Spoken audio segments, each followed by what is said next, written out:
I believe one develops a set of principles through a faith, how you were raised, and where you're raised. I had a set of principles that I had developed throughout my life, and by the time I became president, I was willing to defend those principles. I wanted to make sure that the economy was strong. We needed to bolster our military in order to maintain the peace. It was important to promote a culture in which each individual is responsible for his or her decisions. We could improve our public school system so that people had a chance at the American dream, that free enterprise system needed to be defended, and that we could achieve a more peaceful world through a strong America. I never wanted to be a wartime president, but war came to our shores. On 9/11, I had a lot of emotions. Mostly I was determined. I was determined to protect America. Any commander-in-chief ought to develop a special bond with the military, and I certainly did so, because the toughest decision a president makes is to send men and women in harm's way.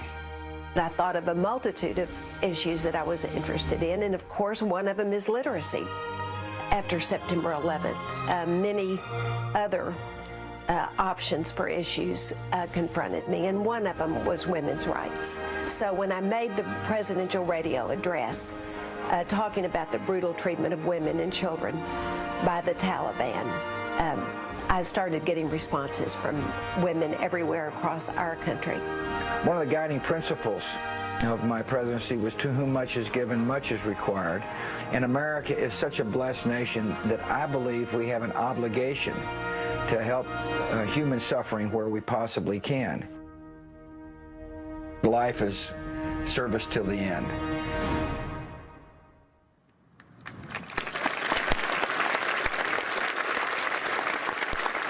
Ladies and gentlemen, President George W. Bush.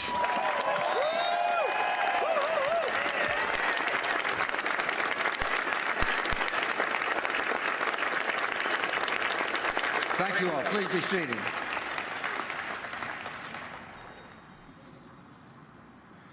Oh, happy days. I want to thank you all for coming. Laura and I are thrilled to have so many friends, I mean a lot of friends, here to celebrate this special day. There was a time in my life when I wasn't likely to be found at a library, much less found one. Beautiful building has my name above the door, but it belongs to you. It honors the cause we serve and the country we share. For 8 years, you gave me the honor of serving as your president, and today I'm proud to dedicate this center to the American people.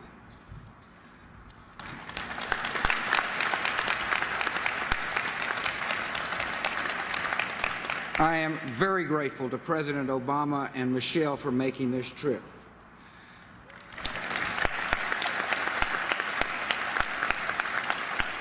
Unlike the other presidents here, he's actually got a job.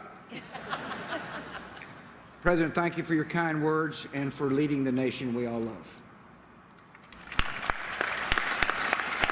I appreciate my fellow members of the former President's Club, 42, 41, and 39.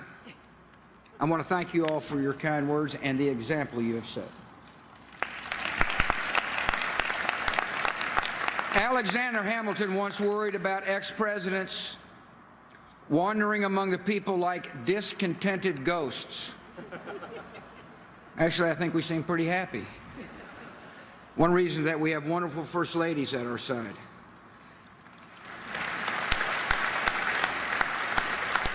Hillary and Rosalind, thank you for your service and your generosity. Mother and Laura, you know how I feel. Connie introduced the world leaders with whom I had the privilege to serve.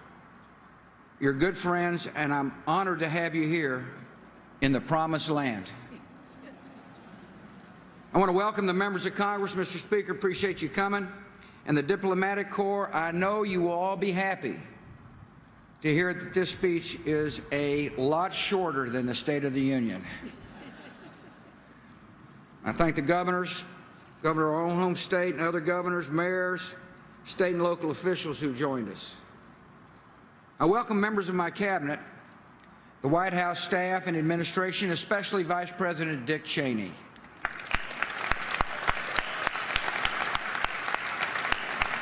From the day I asked Dick to run with me, he served with loyalty, principle, and strength.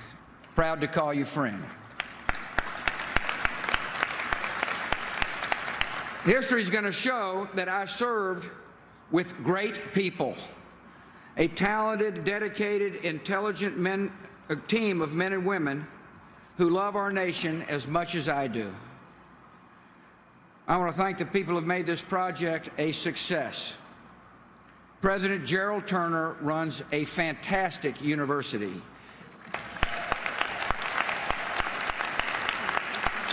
A university with active trustees, dedicated faculty, and a student body that is awesome.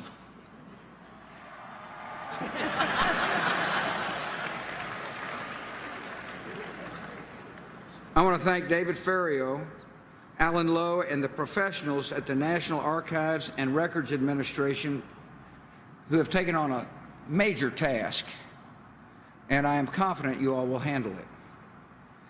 I appreciate the architects, landscapers, and designers, especially Bob Stern, Michael Van Valkenburg, and Dan Murphy.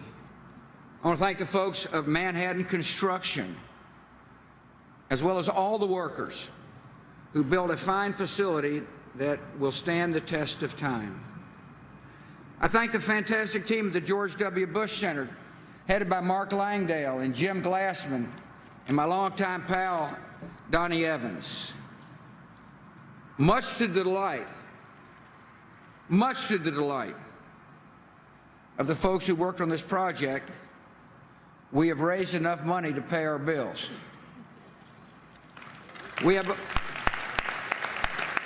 over 300,000 contributors from all 50 states, and Laura and I thank you from the bottom of our hearts.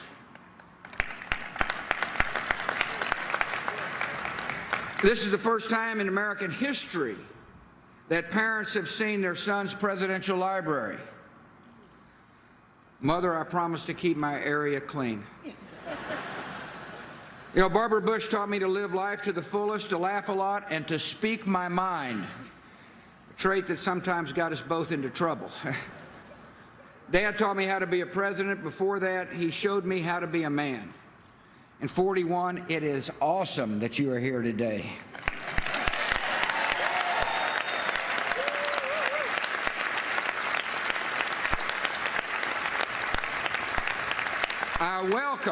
I welcome my dear brothers and sister, as well as in-laws, cousins, nephews, nieces, uncles, all of you, for joining us. Our family has meant more to me than anything, and I thank you for making it so.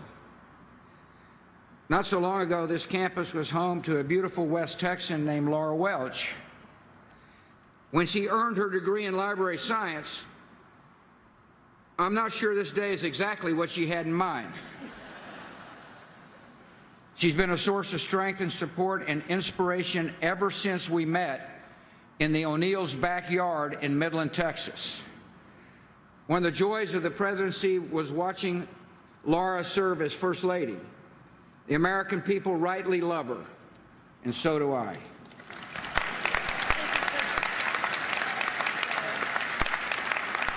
Laura's going to be even better at her next role, grandmother. It was a joy. I can't tell you what a joy it was to hold little Mila. And I am really happy that Mila's mother and father, Jenna and Henry, could make it here today. Thank you all for coming. So if you don't have anything to do in the morning, tune in to the Today Show. Jenna's a correspondent, thereby continuing the warm relations the Bush family has with the national press. And I'm really proud of Barbara, who's with us, for her incredible work to serve others and to save lives.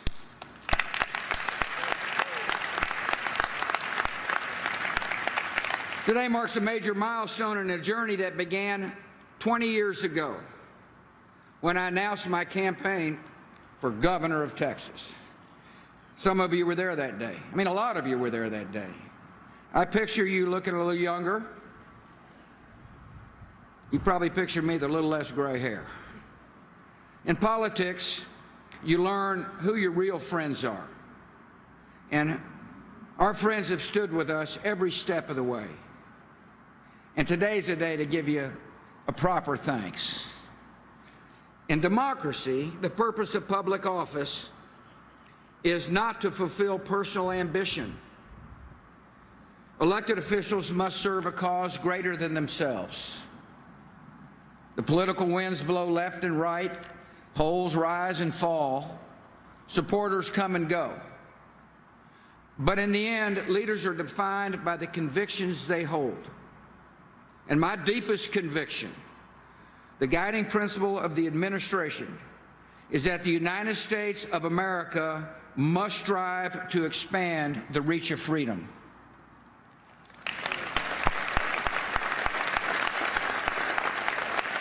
I believe that freedom is a gift from God and the hope of every human heart. Freedom inspired our founders and preserved our union through civil war and secured the promise of civil rights. Freedom sustains dissidents bound by chains, believers huddled in underground churches, and voters who risk their lives to cast their ballots. Freedom unleashes creativity, rewards innovation, and replaces poverty with prosperity. And ultimately, freedom lights the path to peace. Freedom brings responsibility. Independence from the state does not mean isolation from each other. A free society thrives when neighbors help neighbors, and the strong protect the weak, and public policies promote private compassion. As president, I tried to act on these principles every day. It wasn't always easy, and it certainly wasn't always popular. One of the benefits of freedom is that people can disagree. It's fair to say I created plenty of opportunities to exercise that right. But when future generations come to this library and study this administration, they're going to find out that we stayed true to our convictions.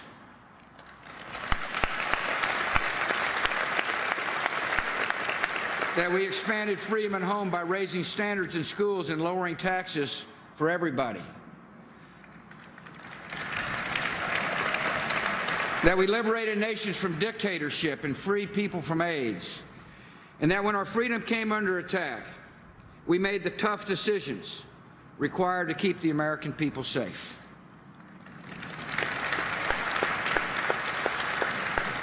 Those same principles define the mission of the Presidential Center. I'm retired from politics, happily so, I might add, but not from public service. We'll use our influence to help more children start life with a quality education, to help more Americans find jobs and economic opportunity, to help more countries overcome poverty and disease, to help more people in every part of the world live in freedom.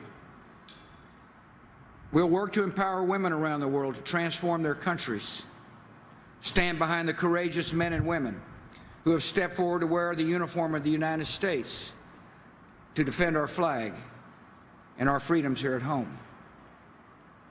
Ultimately, the success of a nation depends on the character of its citizens. As president, I had the privilege to see that character up close. I saw it in the first responders who charged up the stairs into the flames to save people's lives from burning towers. I saw it in the Virginia Tech professor who barricaded his classroom door with his body until his students escaped to safety. I saw it in the people in New Orleans who made homemade boats to rescue their neighbors from the floods. I saw it in the service members who laid down their lives to keep our country safe and to make other nations free. Franklin Roosevelt once described the dedication of a library as an act of faith. I dedicate this library with an unshakable faith in the future of our country. It's the honor of a lifetime to lead a country as brave and as noble as the United States. Whatever challenges come before us, I will always believe our nation's best days lie ahead. God bless.